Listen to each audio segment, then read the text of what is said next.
Welcome to Stockton Seaview Hotel and Golf Club, just outside Atlantic City. 300 rooms of upscale accommodations, 36 holes of great golf, and more golf history than you could possibly imagine.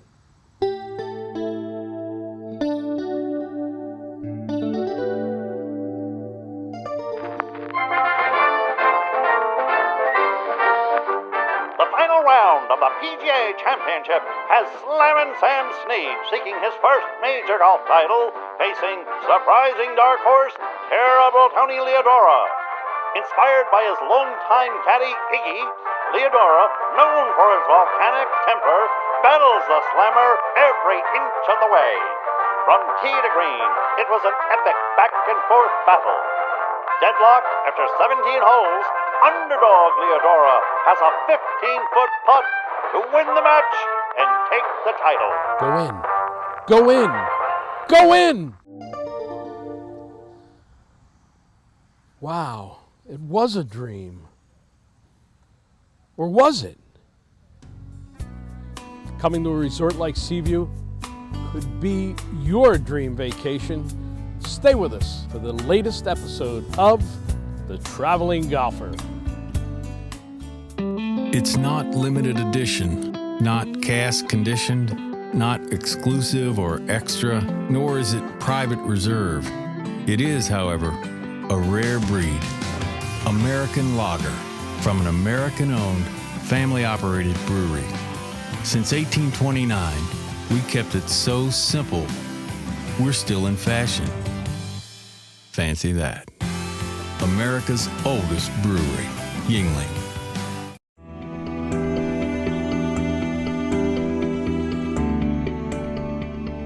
I'm with Brian Rashley, Director of Golf at Stockton Seaview. He's actually an employee of Troon Golf, a company that manages the property. And we're here on a typical Bay Course day at Seaview. The Bay Course designed by Donald Ross. We've got the wind, we've got the Atlantic City skyline over the shoulder. This is the way it usually is here. This is the Bay Course golf at its finest here. Little sun, little wind, beautiful day for golf though. Donald Ross, the most prolific golf course architect in American golf history, did this course at Seaview, and it has morphed into a very colorful history. It has. You know, Donald Ross, obviously one of the most decorated golf architects, leaving his footprint here is something that we're extremely proud of. Having events such as the ShopRite LPGA Classic just kind of adds to the lineage here of the events that we've had at Seaview and adds to its history each and every year. So, Donald Ross Golf. People always try to put tags on it.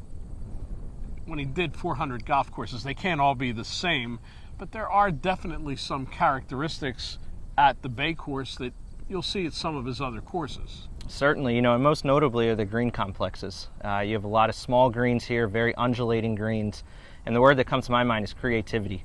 You get up to a shot and you have to be creative in your approach to hitting the shot. It's not going to always be a standard chip or a pitch where you might have to bump and run one or might hit one a little bit higher. And that's what Donald Ross brings to the table with his green bunker complexes. That's part of the defense of the golf course. The wind, another big part of it. The rough, the fescue surrounds. That makes it harder, especially when you hit a shot into these greens being this small and on a windy day, maybe a little bit firm, not receptive. Certainly. 6,200-yard golf course, it's putting a big premium on accuracy. And when you get into the fescue and the rough here, that's really when the greens become more difficult to hold. It's going to require a lot of shots to be bump and run up onto the greens and land short, rather than landing them into the middle of the green and trying to get them to stop. So once again, a little more creativity comes into play when you get wayward on this golf course. A lot of times people think of undulated greens, meaning difficulty putting. Certainly it is. Chipping here is even more difficult sometimes. It is, and unfortunately for the golfer, a lot of our greens are surrounded by fescue mounts. So not only are you getting a difficult chip to a tiered green, but now you're hitting at a grass that can be anywhere from 2 to 8 inches long. Really makes chipping and getting the ball close very difficult. Even the rakes at Seaview are a little bit different. This is such a historical rake, not the kind of rake you'll see on most golf courses. You're right, Tony. It is. It's a much wider trowel when you're raking the bunker here. And what we really wanted to do was to kind of throw back the golf course to what it was like back in the early 1900s when the course opened. And this is certainly something that you don't see everywhere, and is certainly a flashback in time. Even if you do find one of the bunkers here, after you hit your shot and you take the rake, you will find that it still rakes just as well as any other modern day rake that you might get to use, albeit the grooves might be just a little bit wider to create a little more difficulty for players hitting out of the bunker. When you're playing the Bay course at Seaview, sooner or later, you're going to find yourself in the fescue. And oftentimes, well, it's accompanied by these mounds that make it even more difficult. Our pro, Brian, sometimes you've got a shot 140 yards from the green. You feel like you want to try to reach the green, but it's a tough proposition out of this stuff. What you don't want to do is take less club and try to swing too hard. Instead, what I'd like to see students and players do, take a little bit more club, let's play the ball back a little bit in our stance, and aim a little bit right. As that club gets into the fescue, tendency is for it to start to close down and the ball's going to want to squirt a little bit left. So players are really going to have to fight that club rolling over through impact. That will give you the best chance of getting the ball closer around the green. But close to the green isn't always a guarantee of success. You've got some real thick stuff, oftentimes on a extreme upslope. How you handle that one? What you want to do first is to set up with your shoulders parallel to the ground, meaning you're going to want to have a little bit tilt backwards. The second thing I like to do is take a little bit less loft on the club, because the added slope is going to help the ball get up into the air already for you, thus causing it not to carry quite as far. Allow for the ball to come out nice and high, and it should land nice and soft on the green. And the flip side, you hit one over the green, you've got a severe downhill lie, again in the thick stuff. That's probably the harder of the two shots. What you don't want to do in this case is to really try to help the ball up in the air. That's going to blade it, the ball's going to come out low and hot and probably roll 20 to 30 yards past the pin. What you want to do is make sure your shoulders are aligned with the slope, which is going to have you pointed more on a downward angle here. From there, play the ball slightly back in your stance, add a little bit of loft to that club face by opening it up, which is going to give it just enough loft to get it up in the air and carry it onto the green. Allow for some rollout. As the ball hits, it's going to tend to want to come out a little bit hotter, and really anything around the green from that lie or on is a fantastic shot.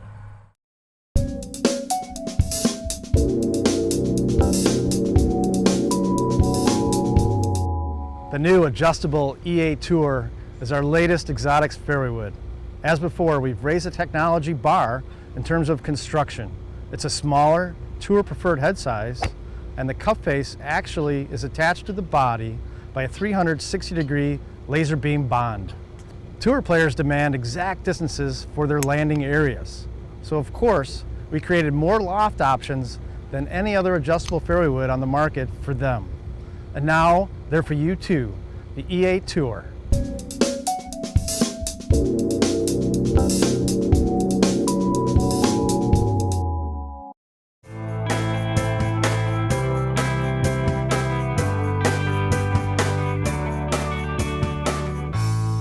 We had a pretty good look at the Bay course at Seaview.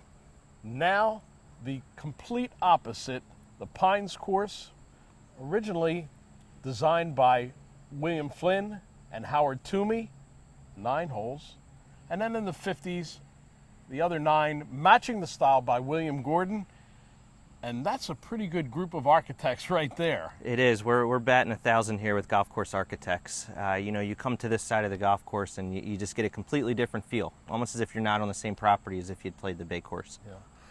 Flynn, of course, known for his high flashed bunkers, a style that he passed on to Tillinghast. You see it at Wingfoot, for example, gem, I would say. Flynn, of course, really liked that style of architecture, and you see these high flash bunkers all through the golf course here. They provide a little bit of a different challenge. If you've got one of them in the fairway, only the best players can get out of them. You're correct. If you find one of them off the tee, you're looking at a stroke penalty right there. Most players aren't going to be able to advance it to the green. Once again, putting that demand on accuracy out here. Not only do you have to avoid the trees, but now you have the big bunkers. Of course, when you get to a greenside bunker, if you're lucky enough to get to the upslope, it's a little bit easier shot. if you're in the front of one of those bunkers, you've got that high face again. It certainly will present a challenge to all golfers. Most of all, it's visually intimidating. A lot of those bunker shots, you can't actually see the base of the flag, which only challenges your depth perception more. The huge difference between the Bay course and the Pine course, evident as soon as golfers step to the tee, not just because of the tree-lined fairways, but because it's a much longer golf course. Distance on Pines course? Distance on the Pines course is about 500 yards longer than the Bay, so from the backs you're looking at just over 6,700 yards. And the course will tend to play even a little bit longer than that, as a lot of the par fours, which are doglegs here, require shots to a corner, which may not necessarily allow players to always hit driver off the tee. Ah, strategic golf. Very strategic. Not only do you have to keep it in the fairway, you've got to keep it to a certain side of the fairway. Correct, or some of the many pine trees we have here will be blocking your next shot into the green. Only the best players who can really work their tee ball both left and right will find it easier to navigate around this golf course. The greens are a little bit bigger than the Bay course, not huge by any standard, certainly by modern standards, but a little bit bigger, and of course they still have some roll to them. They do, and they're certainly bigger compared to the Bay, but they require a precise shot coming in. And once you're on the greens, the slope might not look quite as obvious as it would on the Bay. However, there's so many little subtle breaks, it really makes those 5-10 footers extra tricky. And the Pines is definitely known for its closing stretch. It is. Golfers finally think they're getting close to the end, and they're greeted on 15 and 16 back-to-back par threes that measure 220 yards plus from the back tees. A lot of challenge right up to the last hole here. There are many courses that were designed by William Flynn. Very few courses that are available for daily fee play. You want to get a real taste of William Flynn and can't get on one of those many private courses? Right here at Seaview. The 1942 PGA Championship played right here at Seaview. A historic PGA Championship because it was won by Sam Snead, 2-1 in match play over Jim Ternessa. The first major by Sam Snead, and you bask in all of this history. Not only did he get it here, but he got it on both golf courses. They played 9 holes on the Bay course and 9 holes on the Pines course. So really combining the test of how different both courses are, we truly feel Sam, who at the time fairly new into professional golf, now really showed what an elite player he was by being able to navigate both golf courses and doing so in first place. That's amazing, and he obviously had to handle 2 totally different challenges and handled it well. We're one of 25 courses worldwide to host a major that's open to the public. Bill Hansen, Tournament Director, ShopRite LPGA Classic.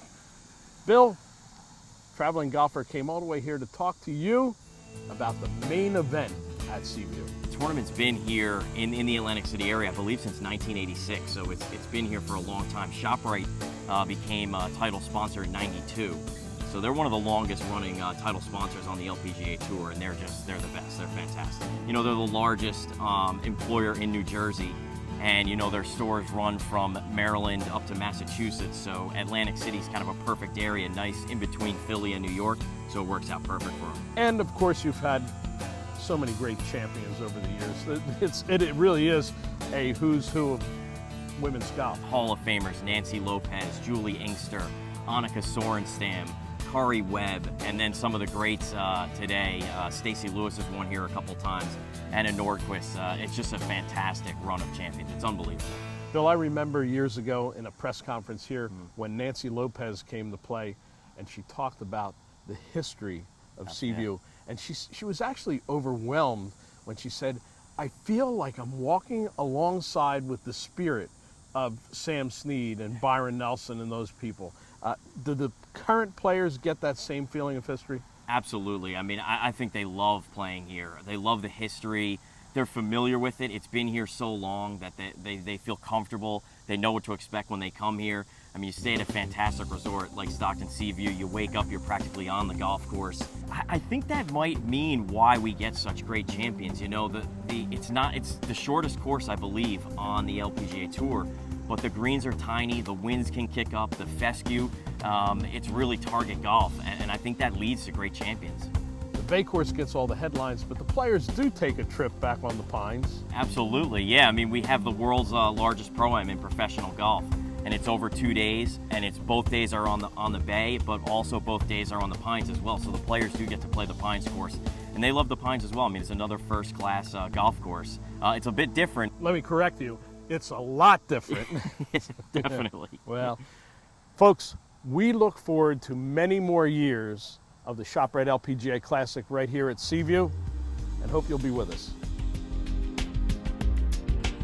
We're with Mike Tidwell, Director of Sales and Marketing at Stockton Seaview Resort, a new partner for you at this grand old property.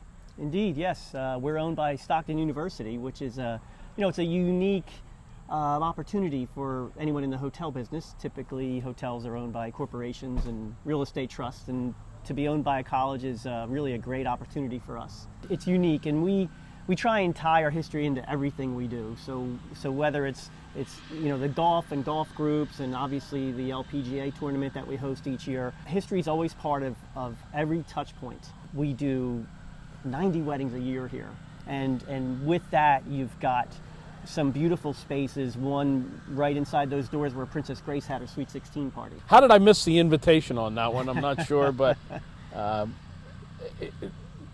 kind of history is something that just lives on, and it's great to see you keep all of that together. I even understand the history is carried on into the tavern. The tile floor there, the tiles are called Mercer tiles, and they came from a period where I think it was in conjunction with Art Deco, where tiles became a focal point. And so our original floor in the grill room is Mercer tile. The stonework, that's all original from when it was a farmhouse. So the original bricks from the farmhouse? Indeed, yes. Wow. Yeah. Each room in this building can tell a story.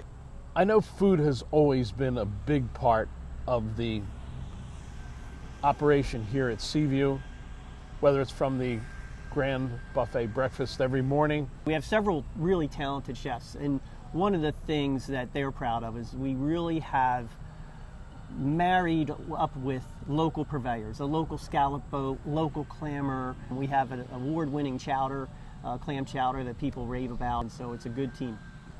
I've always enjoyed the stately nature of the rooms here at Seaview, but it seems like it's always being updated, including a major renovation in 2015 and 16. Yes, that's right. Whether it's sourcing patterns for wallpaper that would be 100-year-old patterns. It's always a challenge, but also exciting at the same time to keep a historic building current and fresh, and especially in the guest's eyes, and we feel we've accomplished that. In conjunction with the hotel, the first thing that people always think of are these two great golf courses, but there's so much more on this vast property. There's an Elizabeth Arden Red Door Spa on our campus. It's a beautiful facility, and our guests love it. We've got a walking trail that winds through the Pines golf course, walking, jogging. We've got tennis courts, basketball courts, volleyball. The beauty of the grounds is always something that catches the eye. There are very few places that can match what you have here at Seaview. I know you have some special attention to that. We do. We have a head groundskeeper who's been here for 36 years. And he takes pride in the baskets that are hanging, the landscaping, the flowers. It's a full-time job. He's got a full-time crew, and you can see the results of it. He really takes pride in what he does, and so there's really a diverse amount of planting materials on the property.